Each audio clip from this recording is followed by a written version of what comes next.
Bismillahirrahmanirrahim. Assalamualaikum warahmatullahi wabarakatuh. Sahabat beriman, para jamaah yang dirahmati Allah Subhanahu wa ta'ala, dimanapun Anda berada, yang senantiasa selalu saya doakan, semoga Anda semua dipanjangkan umurnya oleh Allah, diberkahi rezekinya, dimudahkan segala urusannya, dikabulkan segala hajatnya. Anak-anak Anda dijadikan anak-anak yang soleh, solehah. Anda yang punya usaha, saya doakan semoga usaha Anda lancar dan berkah. Anda yang punya usaha jualan, semoga jualannya laris manis. Amin, amin, ya robbal alamin. Alhamdulillah, dengan izin Allah Subhanahu wa ta'ala kita bisa berjumpa lagi, yang tentu perjumpaan ini tidak akan pernah terwujud tanpa pertolongan Allah Subhanahu wa ta'ala. Sahabat beriman yang dirahmati Allah Subhanahu wa ta'ala, ketahuilah Allah sangat sayang kepada hamba-hambanya yang selalu beriman kepadanya. Namun jarang sekali umat Islam yang memahami bahwa Allah itu akan menaikkan derajat hambanya. Dalam hidup ini kita harus sepenuhnya meyakini kehidupan. Di dunia ini hanyalah untuk beribadah, karena hidup di dunia ini bersifat fana atau sementara.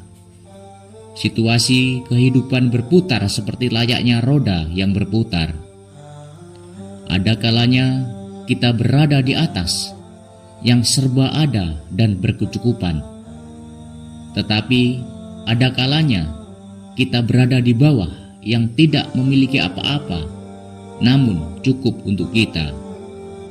Namun di situasi inilah Allah memilih orang-orang untuk dinaikkan derajatnya, karena perjuangan dan kesungguhan yang kita lakukan membuat kita dicintainya, dinaikkan derajatnya oleh Allah Subhanahu wa ta'ala, membuat kita akan selalu berada di dekatnya dan masuk ke dalam golongan orang-orang yang dicintainya.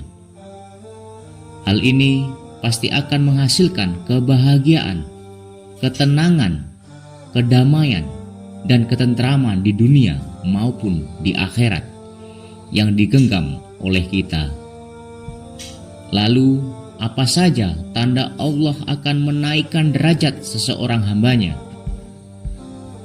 Sahabat beriman yang dirahmati Allah Subhanahu wa ta'ala, adapun tanda-tanda bahwa Allah akan menaikkan derajat hambanya ialah sebagai berikut. Yang pertama, dihadapkan dengan berbagai masalah di saat Allah akan menaikkan derajat hambanya. Allah akan menghadapkan kita dengan berbagai masalah yang akan membuat kita lebih sabar dan bersyukur akan masalah yang sedang kita hadapi. Allah itu akan memberikan kesulitan kepada hambanya, namun tidak melebihi batas kemampuan hambanya. Sebagaimana telah dijelaskan di dalam Al-Quran surat Al-Baqarah ayat 286, Allah tidak akan membebani seseorang melainkan sesuai dengan kesanggupannya. Ia mendapat pahala dari kebajikan yang diusahakannya, dan ia mendapat siksa dari kejahatan yang dikerjakannya. Mereka berdoa, "Ya Tuhan kami, janganlah Engkau hukum kami jika kami lupa atau kami bersalah. Ya Tuhan kami, janganlah Engkau bebankan kepada kami beban yang berat sebagaimana Engkau bebankan kepada orang-orang sebelum kami. Ya Tuhan kami, janganlah engkau pikulkan kepada kami apa yang tak sanggup kami memikulnya. Beri maaflah kami, ampunilah kami, dan rahmatilah kami. Engkaulah penolong kami, maka tolonglah kami terhadap kaum yang kafir. Dari ayat ini kita tahu bahwa batas kemampuan di setiap orang itu berbeda-beda dalam menghadapi ujian yang diberikan oleh Allah Subhanahu wa Ta'ala. Namun, ayat ini menjadi acuan untuk kita agar ketika kita memiliki beban hidup yang berat dan berada di situasi terpuruk sekalipun, kita harus senantiasa berserah diri kepada Allah yang selalu memberikan kita kekuatan yang luar biasa. Kemudian selalu bersabar dan bersyukur dengan yang kita jalani karena Allah sedang mengangkat derajat hambanya. Yang kedua, dihadapkannya kita dengan orang-orang yang tidak menyukai kita. Pada fase ini, kita juga diuji kembali dengan orang-orang yang tidak menyukai kita, sehingga kita seakan berada di titik paling lemah di mana kita sedang berusaha menjadi seseorang yang lebih baik lagi dari sebelumnya.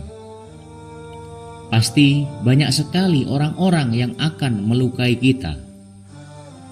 Inilah adalah ujian yang sangat berat, karena kita juga hidup berdampingan dengan banyak orang. Situasi ini yang membuat kita harus lebih memahami keadaan dan situasi yang sedang kita hadapi, dan lebih melindungi diri agar tidak membenci orang lain. Kita harus mendoakan yang terbaik untuk orang yang menjalimi kita. Ketika kita sudah berusaha, kita juga harus selalu ingat bahwa semua ini terjadi karena kehendak Allah Subhanahu wa Ta'ala yang sedang perhatian kepada kita. Dikarenakan Allah menjauhkan kita dari orang-orang yang tidak baik bagi kehidupan kita, maka dari itu kita harus selalu bersabar dan selalu meminta perlindungan kepada Allah yang Maha Pelindung. Kemudian yang ketiga, mengalami kesedihan yang tiada hentinya. Ketika mengalami kesedihan di situasi ini, ketika memiliki banyak masalah yang datang bertubi-tubi yang membuat kita sedih berkepanjangan, akan banyak masalah yang kita alami, baik itu masalah besar maupun masalah yang kecil. Hal ini adalah salah satu tanda bahwa Allah sangat menyayangi hambanya. Masalah yang kita alami menjadi alasan kita untuk bersedih dan mengeluh, itu sangat wajar.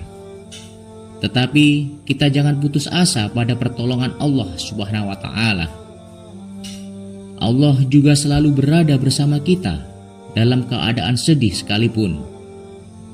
Allah pasti akan memberikan kenikmatan yang begitu besar ketika kita berhasil melewati ujian kehidupan. Dijelaskan di dalam Al-Quran surat At-Taubat ayat 40. Janganlah engkau bersedih, sesungguhnya Allah bersama kita. Kalimat ini bertujuan untuk menghibur dan mengingatkan hambanya bahwa Allah tidak pernah membiarkan seseorang hamba berada di dalam kesedihan dan kepedihan. Allah Subhanahu wa Ta'ala tidak akan memberikan ujian kepada hambanya melainkan sesuai dengan kemampuannya. Dalam keadaan yang sedang kita alami, kita harus selalu ingat bahwa Allah itu akan selalu bersama kita dalam keadaan apapun. Maka dari itu kita harus berprasangka baik kepada Allah Subhanahu wa Ta'ala. Wallahu a'lam bishawab. Wassalamualaikum warahmatullahi wabarakatuh.